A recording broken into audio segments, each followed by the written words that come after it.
Okay, I thought I'd do a revisit on the Giro 100 proof winter gloves that I did a review on just before the winter. Obviously, having had a cold winter, I've now kind of got used to these and I've used them a lot more. So, there's a bit more experience behind these gloves. So to start off with, they are a pretty well made glove. They are waterproof. I've ridden them in rain and they certainly keep the water off. They are a very well made glove. They've got a leather type palm, which is great for gripping, nice and soft. They have a fleece cuff, which is great for keeping the cold weather out. And then they have a Velcro fastening that you can fasten across the inside of the wrist. And I've really found that keeps all the drafts out. When you put the glove on, the big issue that I have with these, which is what I said last time, and it's been borne out using these in colder weather, is there's a lot of insulation on the back of the hand. Obviously, when your hands are on the handlebars, the air is hitting this, and they put a lot of insulation into that. For reasons only known unto themselves, it seems to be thinner on the inside. And the problem that I have with my circulation is that first finger is on its own. And I find when I use these gloves, and I've used them down to -8 a few times this winter, is that this first finger, it just gets really cold and I lose all feeling in it.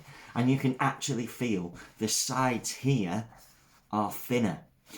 The other thing I found was that they actually made my hands quite clammy too, which got really quite uncomfortable. I solved that by basically wearing a liner glove, and I haven't had any issues with that since. It's also helped to keep your hand a little bit warmer. It's a tight fit with these liner gloves. I tend to use merino wool liners that I've got, and they seem to be okay.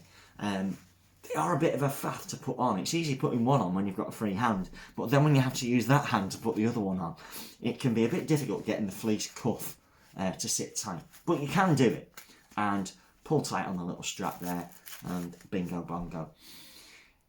These three fingers are toasty warm, but it's that one that I find an issue.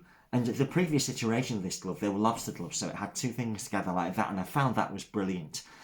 The other issue is that with these fingers together, when you're riding on the hoods, then it's this part of the hand which is flicking the gear paddle to shift down. And because that paddle is quite small and it's behind the brake lever, this is actually quite bulky, and sometimes it gets caught and you have to wriggle around. So it certainly makes changing, for me, it makes changing a bit more of an issue, just due to the bulk on this part of the glove. So in terms of heat retention, well, yeah, they're pretty good, but it's that finger issue. So really, I'd give them about a 6.5 out of 10. The previous iteration, the lobsters, I wish they'd go back to that. I'd give those 9 out of 10. For me, they were brilliant. But again, I appreciate with gloves, everything is subjective and everybody is different. Other people may find that this isn't an issue and they're the best thing since sliced bread. But certainly, if you're going to ride in the cold in the winter, then this type of glove is something that you probably need. So, worth a go if you've got good circulation and you don't mind having a single digit out there in the cold, and that's not going to be a problem, then these might be worth a try. Good luck.